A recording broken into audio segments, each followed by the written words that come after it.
Hello बच्चों, आज हम लोग करेंगे न्यूमेरिकल्स, वेक्टर पर बेस्ड न्यूमेरिकल। वेक्टर में भी आज हम लोग फोकस करेंगे a vector addition and vector subtraction पर बेस्ड न्यूमेरिकल्स। ओके, तो numericals based on vector addition and subtraction. Vector addition और वेक्टर के सब्ट्रैक्शन पर न्यूमेरिकल देखेंगे।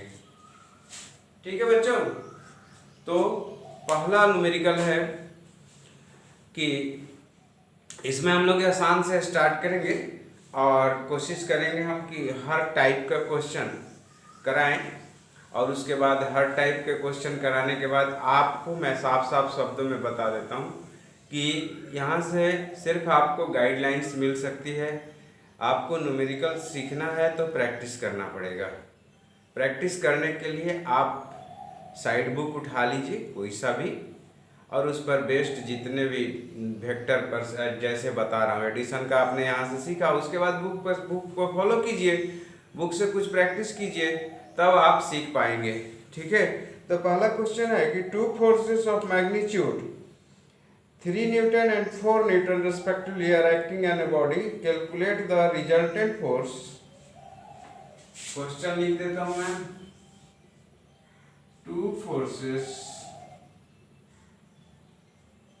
Of magnitude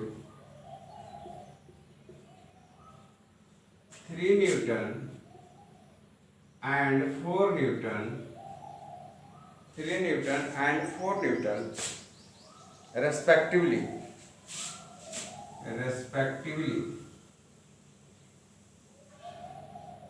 are acting on a body. ठीक है, find their resultant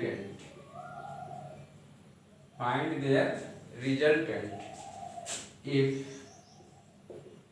a part, if है ये भी लिख लीजिए, if angle between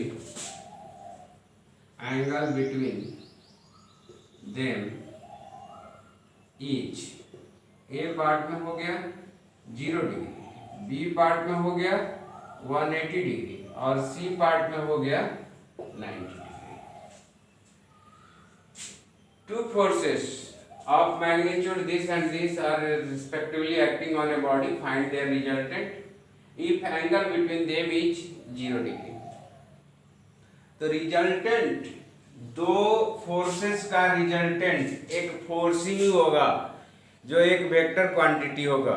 तो रिजल्टेंट फाइंड करने का मतलब होता है आपको मैग्नीट्यूड भी पता करना है और डायरेक्शन भी पता करना है। ठीक है बच्चों, तो angle between them is 0 degree. चलो देखते हैं, ये एक बॉडी है, कैसे 0 डिग्री का मतलब क्या होता है। देखो, this one is 3 Newton and this one is 4 Newton, this one is 3 Newton and this one is 4 Newton. ठीक है, आपको दो फोर्सेस का रिजल्टेंट निकालने का फॉर्मूला हमने क्या बताया हुआ है। ये ए पार्ट मैं बनाने जा रहा हूँ, ए पार्ट।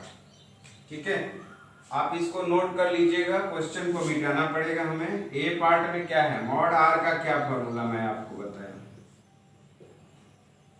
जब वेक्टर एडिशन करा रहा था। देखिए ध्यान से, ये वेक्टर ए था, ये वेक्टर बी था, और दोनों के बीच का एंगल थीटा था, तो हमने दो फार्मूला डिराइव करवाया था। आपको याद होगा, mod r is equals to a square plus B square plus 2ab cos theta. नहीं याद है, आप वापस वीडियो पर जाइए। और एक और निकलवाया था, tan alpha is equals to b sine theta upon a plus b cos theta. ठीक है, तो मॉड रिजल्टेंट निकालते हैं। दो फोर्सेस हैं, दो फोर्सेस मतलब दो vector, under root A square मतलब 3 स्क्वायर फर्स्ट का मैग्नीट्यूड, b स्क्वायर मतलब 4 स्क्वायर सेकंड का मैग्नीट्यूड, प्लस 2 a मतलब 3 b मतलब 4 into cos theta is 0 degree. दोनों से पैरेलल है, दोनों के बीच का एंगल 0 डिग्री। मैंने पैरेलल वेक्टर बताया था। तो ये 0 डिग्री हो गया, cos 0 इज 1। तो ये बचा है आपको 3 स्क्वायर प्लस 4 स्क्वायर प्लस ऐसे रहने तो 2 इंटू 3 इंटू 4। तो ये आपको बच गया a square plus b square plus 2ab। ये cos 0 1 हो गया इसलिए लिखा नहीं। तो ये हो जाएगा 3 प्लस 4 का होल स्क्वायर, रूट अपने साथ स्क्वायर ले जाएगा, बचेगा आपको 3 plus 4 is equals to 7 newton.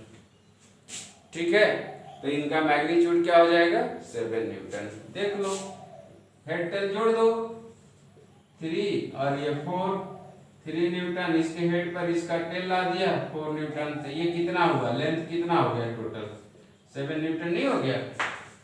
ठीक है, अब एंगल निकालना है, what will be the angle. तो एंगल कितना आना चाहिए, एंगल तो 0 डिग्री ही आना चाहिए ना। एंगल तो 0 डिग्री साफ साफ दिख रहा है कि ये रिजल्टेंट है आपका। तो ये रिजल्टेंट 7 न्यूटन का है, तो एंगल कितना आना चाहिए, इसी डायरेक्शन में है, तो 0 डिग्री आना चाहिए। तो इस फॉर्मूले पर बैठा दो, इस फॉर्मूले पर बैठाओगे तो क्या आएगा, मैग्नीट्यूड नोट कर लो। इसके बाद हम एंगल बता देते हैं, एक का बता देते हैं। तो tan alpha is equals to क्या होगा, b sin theta. b sin theta, b मतलब सेकंड वाला ले लो, ये वाला 4 इंटू साइन थीटा मतलब 0 डिग्री बटे में। अब कुछ लिखने की जरूरत है, a 3 plus 4 sine 4 cos theta, 4 cos 0 degree लो।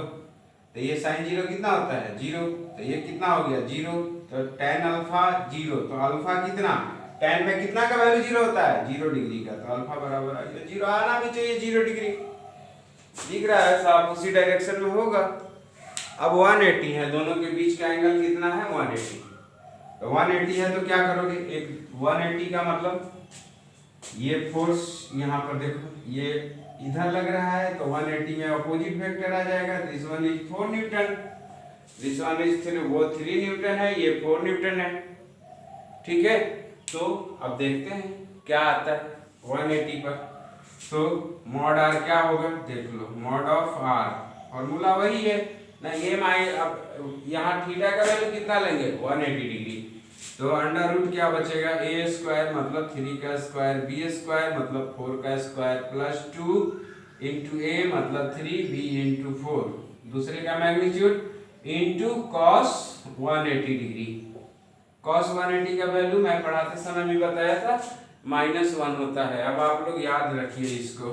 तो under root 3 square plus 4 square plus 2 into 3 into 4 into -1, इसको नहीं छोड़ सकते। ठीक है, तो ये आपको आ जाएगा under root 3 square plus 4 square minus 2 into 3 into 4। देखो अब ये a square plus b square minus 2ab हो गया, नहीं तो जोड़ दो मल्टीप्लाई करके, फिर रूट निकाल लो। तो ये 3 हो जाएगा माइनस 4 हो जाएगा का whole square, a minus b का होल स्क्वायर।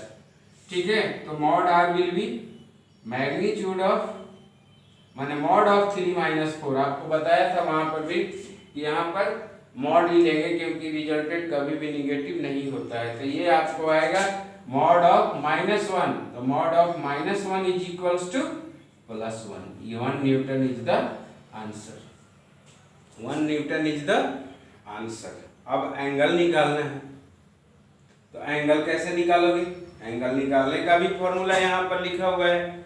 क्या करोगे भाई, एंगल निकालने के लिए ये जरा देख लो, इसको मैं मिटा देता हूँ, अभी ये बहुत हो गया, यहाँ बता देता हूँ एंगल निकालेंगे कैसे।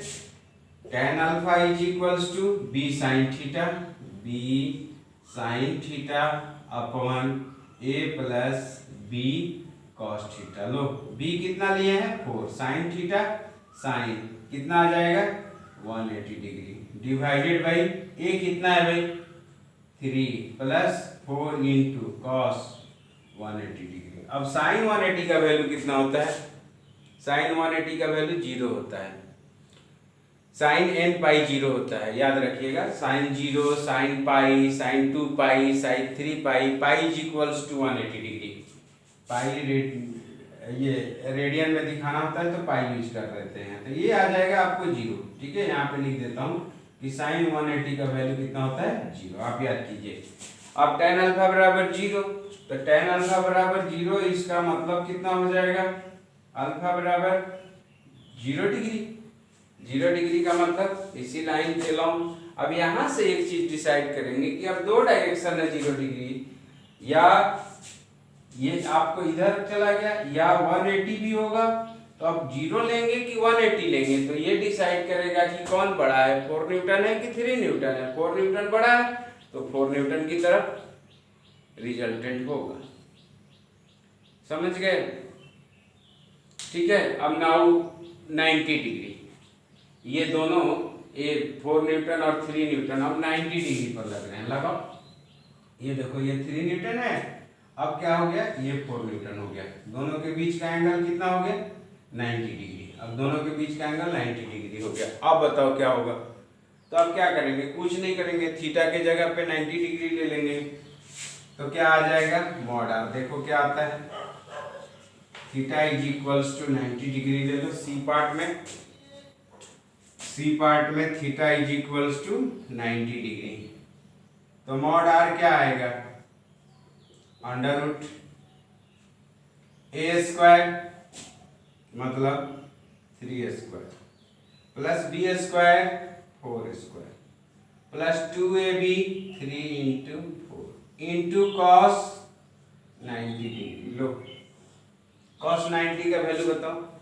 0, तो क्या बचा, ये तो पूरा टर्म 0 हो गया, तो बचा क्या, 3 square plus 4 square. 3 square is 9, 4 square is 16, 9 plus 16 25, क्या बचा 5।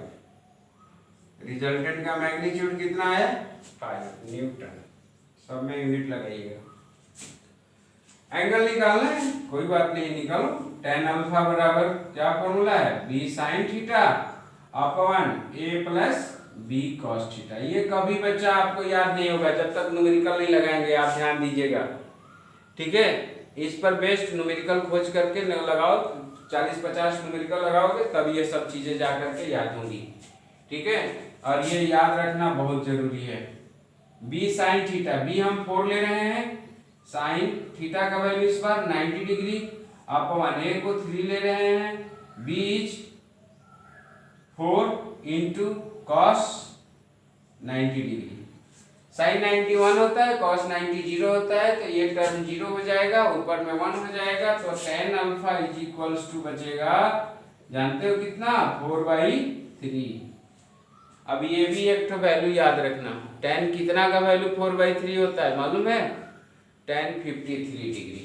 This is equals to tan 53 degree, यानी alpha is equals to 53 degree. ये किससे, ए से, यानी इससे, देखो बी इसको लिया ना, इससे ए से 3 न्यूटन वाले से 53 डिग्री पे ये एंगल होगा अल्फा बराबर 53 डिग्री। देखो वैसे भी 4 न्यूटन की तरफ झुकाव ज्यादा होगा। समझ में आया? तो ये एक क्वेश्चन था, ठीक है, वेक्टर एडिशन का। चलिए एक और क्वेश्चन करते हैं। Next question is the two vectors having equal magnitudes 5 units, two vectors of equal magnitude 5 units has an angle of 60 degree. अब देखो इन सब के अलावा क्या आ गया, 60 डिग्री आ गया, और दोनों का मैग्नीट्यूड इक्वल है। लिख देता हूं मैं, क्वेश्चन लिख देता हूं, क्योंकि बिना क्वेश्चन के मैं मानता हूं ऐसा कि question is more important then answer. अगर आप पहले क्वेश्चन पर फोकस करेंगे तो बनाना आसान हो जाएगा न्यूमेरिकल क्वेश्चन। अगर आपको याद हो गया एक बार दो बार पढ़ने के बाद, इसका मतलब है कि क्वेश्चन आपको समझ में आ गया। क्वेश्चन नहीं याद हो रहा है मतलब समझ में नहीं आ रहा है। देखो two vectors having equal magnitude, question है two vectors having equal magnitudes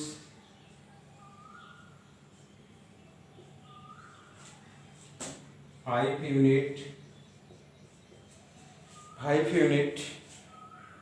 has an angle of 60 degree units has an angle of 60 degree between them दोनों के बीच का एंगल 60 डिग्री है. Okay, find the magnitude of resultant vector. Find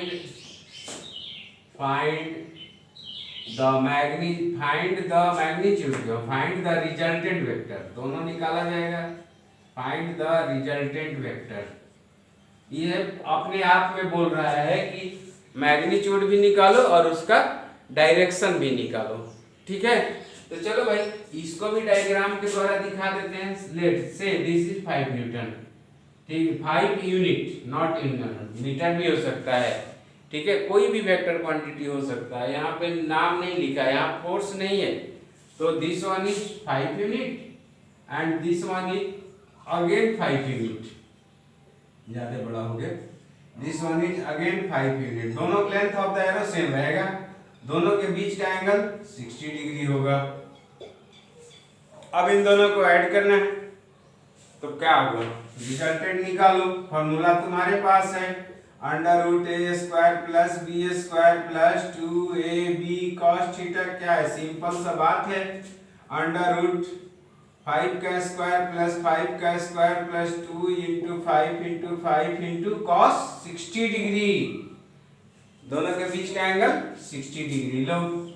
तो 5² बताओ 25. Again 5² 25 + 2 × 5² 25 × cos 60 का value नहीं याद है, 1/2 होता है, याद कर लो.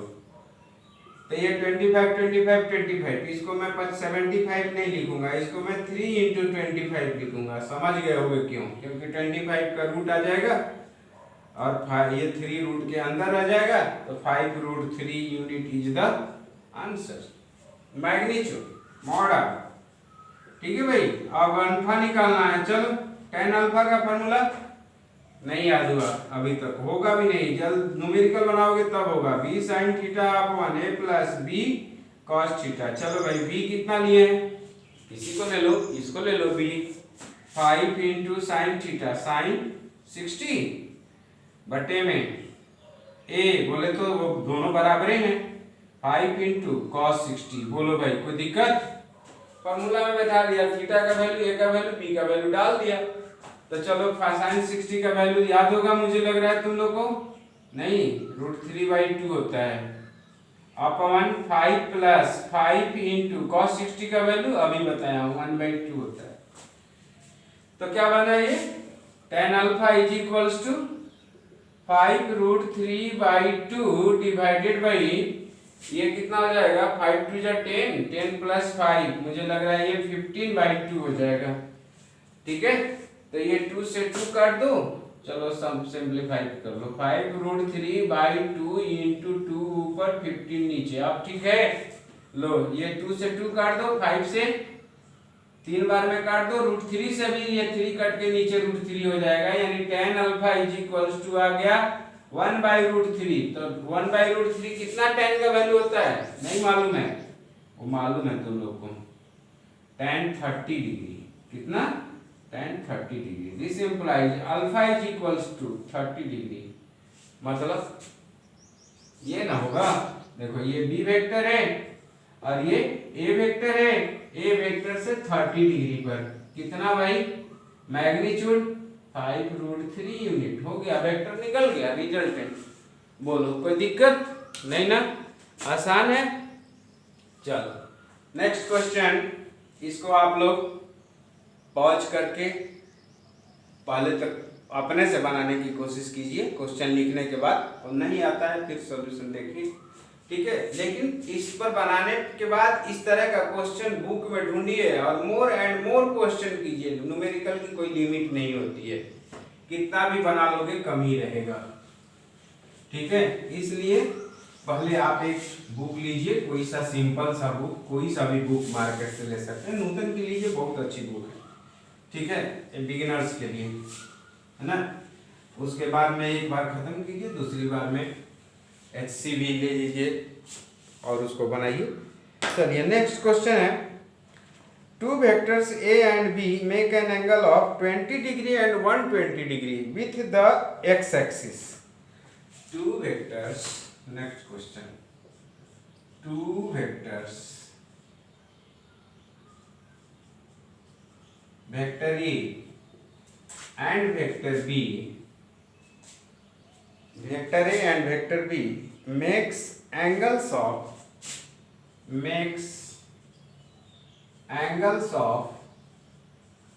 20 degree and 110 degree with x axis, with x axis।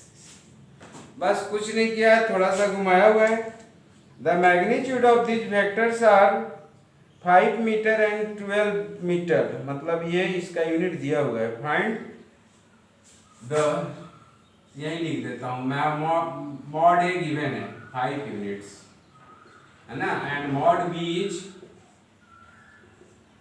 12 units, ठीक है, mod B is 12 units, units नहीं है, मीटर है, ये मीटर है और ये भी मीटर है, दोनों मीटर है।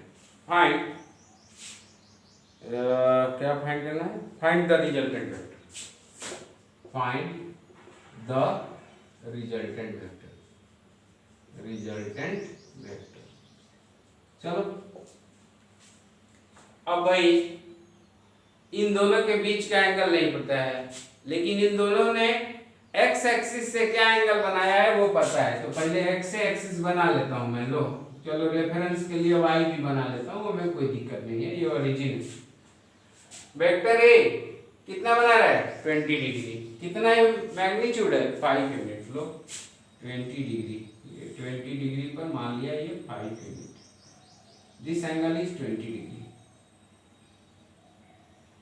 x एक्सिस से दिखाएगा, रेफरेंस किसको ले लिया है, x एक्सिस को, ठीक है। Vector B max angle 110 degree, तो देखो भाई 90 तो यहाँ तक होता है x से y के बीच में, 20 डिग्री और इधर आओ, कितना यूनिट ड्रॉ करोगे 12, तो इसका डबल होगा, ये 5 यूनिट था, डबल से भी अधिक होगा। लो ये हो गया तुम्हारा 12 यूनिट, 12 मीटर हो गया। कितना ये एंगल होगा 110 डिग्री, बोलो होगा कि नहीं। तो this one is vector A, यहां मैं नहीं दर्शाता हूं, यहां नाम ही लिखता हूं, this one is vector A, यहां लिख देता हूं magnitude of vector A is 5 metre और magnitude of vector B is 12 metre. अब बताओ ज्योमेट्री लगाओ, ए और बी के बीच का एंगल कितना है, ए से बी के बीच का एंगल बताओ भाई, 110 में से 20 घटा देंगे तो कितना बचेगा 90 डिग्री। अब क्या दिक्कत है, दो वेक्टर ए और बी के बीच का एंगल 90 डिग्री है, तो बताओ भाई क्या होगा, ए और बी के बीच का एंगल 90 डिग्री है, तो मॉड ऑफ आर रिजल्टेंट पता करना है, ध्यान दीजिएगा, तो एंगल भी निकालना होगा और मैग्नीट्यूड भी निकालना होगा। तो चलो मॉड आर जब करते हैं, अंडर रूट फार्मूला आपको याद होगा, A square plus B square plus 2ab cos theta. चलिए क्या करें भाई, अंडर रूट ए हम वेक्टर का मैग्नीट्यूड कितना है 5 स्क्वायर प्लस बी का magnitude 12 square plus 2 into 5 into 12 into cos, दोनों के बीच का एंगल 90 डिग्री, ए और बी के बीच का एंगल हमको चाहिए, ज्योमेट्री से निकाल लिया,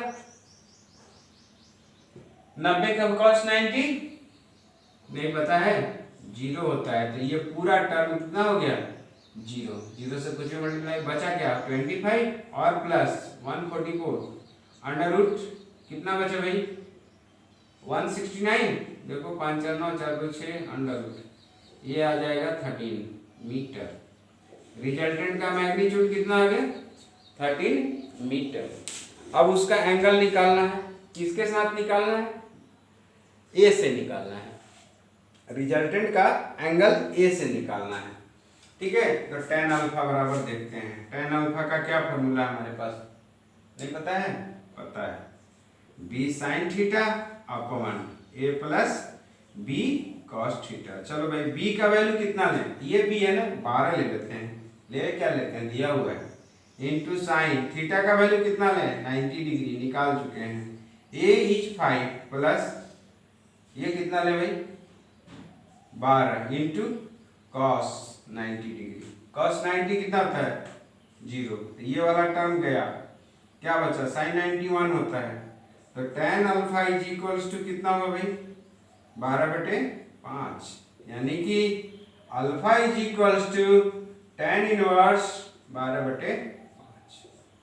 इतना लिख दीजिए आप, 12/5 कितना होगा, इसके बारे में बहुत ज़्यादा आपको टेंशन करने की जरूरत नहीं है। ठीक है, हाँ कितना होगा ये अगर आप देखना चाहते हैं तो आप देख लीजिए। देखिए ये 12 है, ये 5 है। ठीक है, अगर आप इसको 90 डिग्री पर लाइएगा, ये इसके पैरेलल वेक्टर आप ड्रॉ करिएगा, ये 12 है। ठीक है, तो ये दोनों जो है ना, देखिए ये 90 डिग्री पर ड्रॉ कीजिएगा तो वाई एक्सिस को कहीं ये कट करेगा, यही रिजल्टेंट है। देखो क्योंकि देखो ये परपेंडिकुलर हो गया, ये बेस हो गया, तो ये क्या होगा, हाइपोटेनस होगा। हाइपोटेनस इज 13, हाइपोटेनस इज 13, तो ये आपको आ जाएगा tan इनवर्स बार ये वाला एंगल है। देखिए यही रिजल्टेंट है आपका, ये अल्फा है, tan इनवर्स 12/5, यानी वेक्टर ए से 12/5, tan इनवर्स 12/5 डिग्री पर है ये। समझ गए? तो ये क्वेश्चन था। चलिए एक और क्वेश्चन लिखते हैं, ये ज्योमेट्री बेस्ड क्वेश्चन है। ठीक है, ग्राफिकल रिप्रेजेंटेशन पर क्वेश्चन है। ठीक है, figure shows a parallelogram ABCD, prove that AC plus BD is equals to 2BC। मिटा देता हूं इसको। नेक्स्ट क्वेश्चन इज,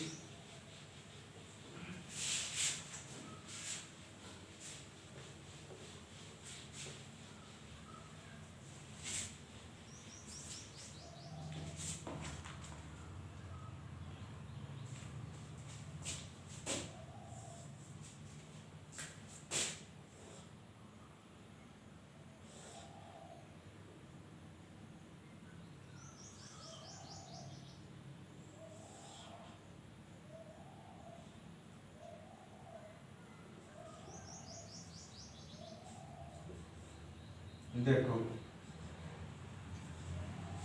ये एक पैरेललोग्राम है AB,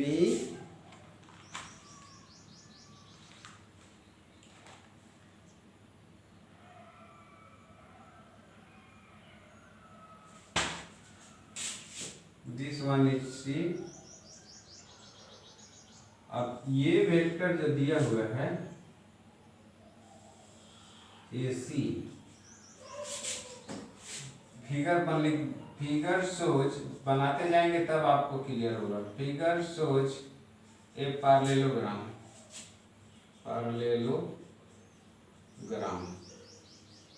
इस फिगर में शो करना है, प्रूव करना है, so that AC vector plus BD vector, ये देखो ये BD वेक्टर है, ये बना ठीक, ये बना, ये देखिए BD vector, AC vector plus BD vector is equals to 2BC vector, ये प्रूव करना है। AC और BD जोड़ करके 2BC होगा। अच्छा, तो अगर हम AC की बात करें तो देखो AB के हेड पर BC का टेल है, यानी AB और BC को जोड़े हैं तो AC मिला है। लिख देता हूं मैं, AC vector will be equal to AB vector plus BC vector. ठीक है, इसमें जैसे जैसे रिलेशन मिलते जाएगा लिखते जाइएगा। अब बीडी वेक्टर यहाँ पर है, चलो बीडी खोजते हैं भाई। बीडी वेक्टर को क्या लिख सकते हैं, देखो बीसी वेक्टर प्लस, क्यों बीसी के टेल हेड पे सीडी का टेल है, तो लिख सकते हैं हम BD vector is equals to BC vector और प्लस सीडी वेक्टर। ठीक है, अब इसका LHS ले लेते हैं, तो LHS is AC plus BD। Vector लगाइए, AC का वैल्यू डालिए AB प्लस BC वेक्टर, और यहां पर डालिए BC vector plus CD vector BD के जगह पे। अब देखो ये BC तो आ गया, 2BC तो आ गया, अब ये मतलब नहीं हमको चाहिए, ये नहीं चाहिए, तो देखो ये कैसे हटेंगे, देखो AB प्लस 2BC प्लस, जरा देखो तो AB और CD में क्या रिलेशन है, दोनों का अपोजिट साइड ऑफ पैरेललोग्राम, दोनों का length of the arrow same है, AB राइट को CD लेफ्ट को, मतलब क्या हम ऐसा लिख सकते हैं कि AB and CD are negative vector, opposite vector, तो दिस को CD is equals to minus AB vector लिख सकते हैं। बोलो AB वेक्टर और AB वेक्टर गया, क्या बचा, 2BC वेक्टर बराबर RHS प्रूव्ड। कोई दिक्कत भाई, बोलो कितना आसान है, बस आपको क्या करना है, रिलेशन बना लेना है कि भाई ये क्या रिलेशन बन रहा है, यहाँ पर रिजल्टेंट में क्या हटाना पड़ा, क्या ऐड करना पड़ेगा, यही सब आपको करना है और क्या करना है। चलिए एक और क्वेश्चन लिखिए, क्या है एक और क्वेश्चन, एक और क्वेश्चन लिखिए कि द मैग्नीट्यूड, नहीं, हाँ इस तरह का एक क्वेश्चन आता है कि A plus B is equals to A minus B magnitude, तो क्या find angle between A and B। इसको बिठा देता हूँ, आपको पॉज करके सॉल्व करना है, बनाना है, देखना है, ठीक है। Next question is we have कि mod of A plus B vector, mod of vector A plus vector B is equals to mod of vector A minus vector B। तो क्या है भाई, find angle between vector A and vector B, vector A और vector B के बीच का angle पता करो। चलो भाई, मॉड A प्लस B का फॉर्मूला क्या होता है जानते हो, मॉड A माइनस B का फॉर्मूला क्या होता है ये भी जानते हो, लिख दो जानते हो तो मॉड A प्लस B का यहाँ पे हम सिंप्लिसिटी के लिए let mod A is equals to small a हमेशा से करते आए हैं, आसानी हो लिखने के लिए इसलिए, and mod B is equals to B मान लिया, ठीक है। तो mod A plus B is equals to mod A minus mod B, mod A minus B ये गिवन है। अब इसका फॉर्मूला है, क्या लिखेंगे, under root A square plus B square plus 2AB cos theta, क्या है, theta is the angle between them, यही पता करना है। और इधर क्या लिखोगे भाई, under root A square plus B square minus 2AB cos theta लिखोगे। बोलो कोई दिक्कत, जब भी आपको रूट मिल जाए तो रूट को कोशिश करो हटाने के लिए, बड़ा सिंपल सा काम है, दोनों साइड स्क्वायरिंग कर दो, squaring both side, squaring both side, क्या मिलेगा आपको, देखिए ये मिल जाएगा, बस रूट हट जाएगा, और क्या, A square plus B square plus 2AB cos theta, और इधर क्या बचेगा, A square plus B square minus 2AB cos theta. लो B square A square B square A square कटा, ये इधर आके ऐड हो जाएगा, मतलब माइनस इधर आएगा प्लस होगा, यानी कि और करके लिखो 4AB cos theta is equals to 0, यानी cos theta is equals to 4AB divide होके 0, यानी कि cos कितना 90 डिग्री, यानी थीटा बराबर ए और दोनों वेक्टर के बीच का एंगल कितना है 90 डिग्री। यही है आपका आंसर, समझे। चलो एक और क्वेश्चन आता है इस तरह का, यूनिट वेक्टर के टर्म में यही चीज रहेगा, कुछ इसी टाइप का, लेकिन वेक्टर एक जगह पे यूनिट वेक्टर दिया रहेगा। क्वेश्चन देखिए, इसको पॉज करके लिख लीजिएगा, झूठो हम टाइम नहीं बढ़ाएंगे, ठीक है।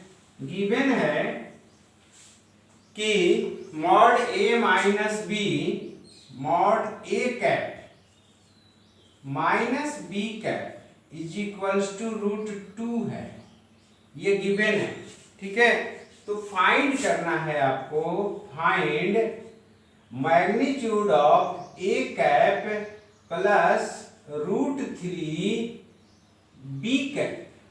लो अब ये देखो यहां पे ये क्या है, ए कैप का मैग्नीट्यूड कितना होगा 1 और बी कैप का मैग्नीट्यूड कितना होगा 1।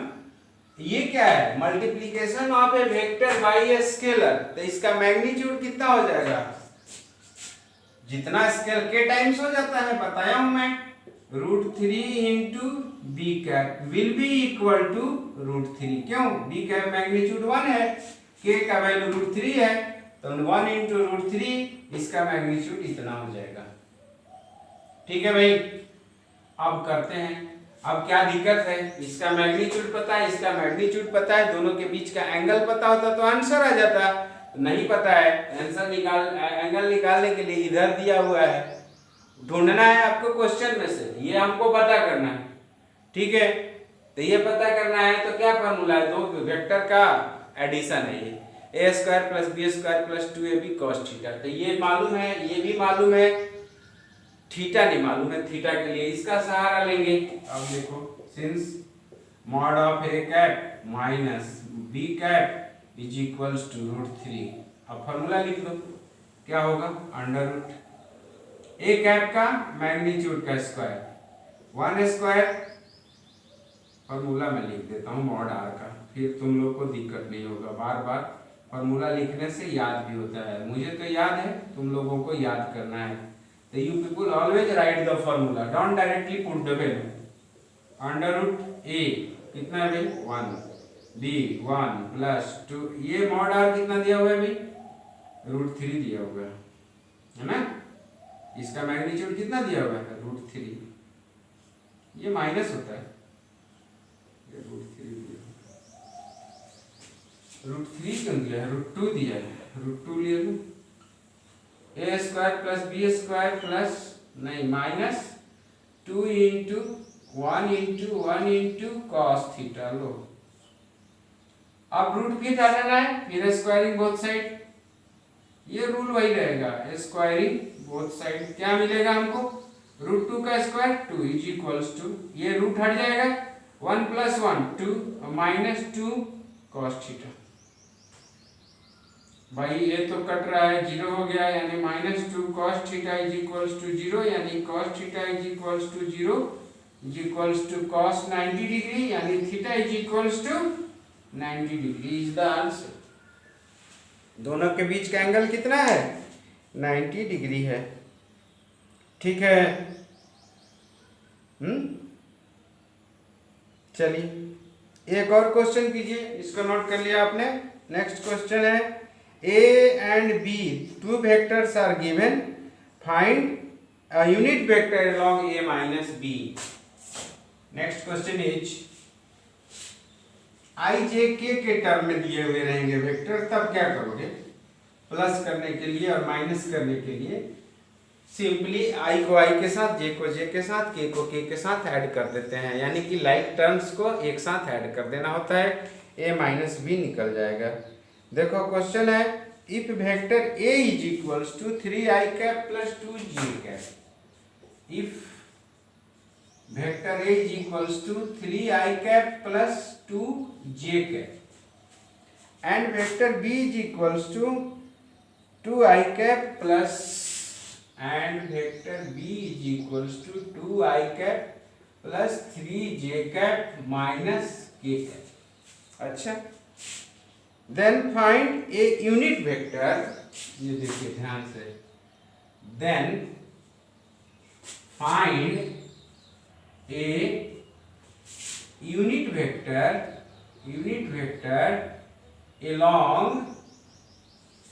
along a minus B vector, ये मॉड नहीं है, vector a minus vector b, a minus B vector के along यूनिट वेक्टर निकालना है। चलो पहले a माइनस बी वेक्टर निकाल लेते हैं, उसके बाद देखेंगे कैसे यूनिट वेक्टर निकलेगा। तो मान लिया कि दोनों को घटाओगे तो वेक्टर ही मिलेगा ना, तो मान लिया कि vector p is equals to vector a minus vector b। चलो वेक्टर a का वैल्यू डालो, 3i cap plus 2j cap, और माइनस b का वैल्यू डालेंगे क्या, 2i cap plus 3j cap minus k cap. Okay, bracket open कर देते हैं, क्या होगा, प्लस वाला माइनस, माइनस वाला प्लस, यहाँ पर यहाँ वही रहेगा 2j कैप, तो minus 2i cap minus 3j cap और प्लस k कैप। नहीं समझ में आया, देख लो, माइनस से मल्टीप्लाई करोगे तो प्लस माइनस माइनस होता है, साइन चेंज होता है, माइनस माइनस प्लस होगा, हो गया। अब क्या बोला, लाइक टर्म एक साथ करो, तो ये तो गया, बचा 2j और माइनस 3j, तो 2 प्लस माइनस माइनस, तो ये बचेगा minus j cap, minus j cap और प्लस k कैप, ये वेक्टर p आ गया है। वेक्टर r ही क्यों नहीं लिख दें, रिजल्टेंट। अब आपको ये नहीं निकालना था, क्या निकालना था, इसके एलोंग आपको निकालना था यूनिट वेक्टर। भाई r कैप का क्या फॉर्मूला है, vector r divided by magnitude of vector r। अब ये r वेक्टर का मैग्नीट्यूड यहां से कैसे निकालते हैं, r वेक्टर तो पता है, मॉड r खोजो, मॉड r बराबर क्या होगा, r के x कंपोनेंट का स्क्वायर प्लस r के y कंपोनेंट का स्क्वायर प्लस r के z कंपोनेंट का square. Mod a is equals to ax square plus ay square plus az square under root में बताया हूं। अब r का x कंपोनेंट कितना है भाई, -1 का स्क्वायर, r का y नहीं, r का x कंपोनेंट तो है ही नहीं, तो 0 स्क्वायर करो, i वाला टर्म नहीं है ना, तो मतलब i का कोएफिशिएंट 0 है, प्लस ये ना भी लिखे तो चलेगा, कोई दिक्कत नहीं है, -1 का स्क्वायर और प्लस 1 का स्क्वायर। लो क्या आ जाएगा, ये 1 स्क्वायर 1, 1 स्क्वायर 1, रूट के अंदर है, बचेगा 2, ठीक है। तो मैग्नीट्यूड ऑफ वेक्टर r आ गया 2।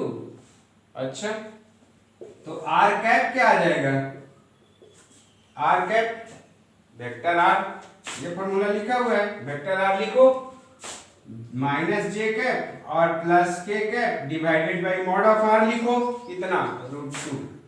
लो फ्रैक्शन अलग अलग कर दो, -1/√2 j कैप और +1/√2 k कैप, यही है r cap, unit vector along a minus b vector.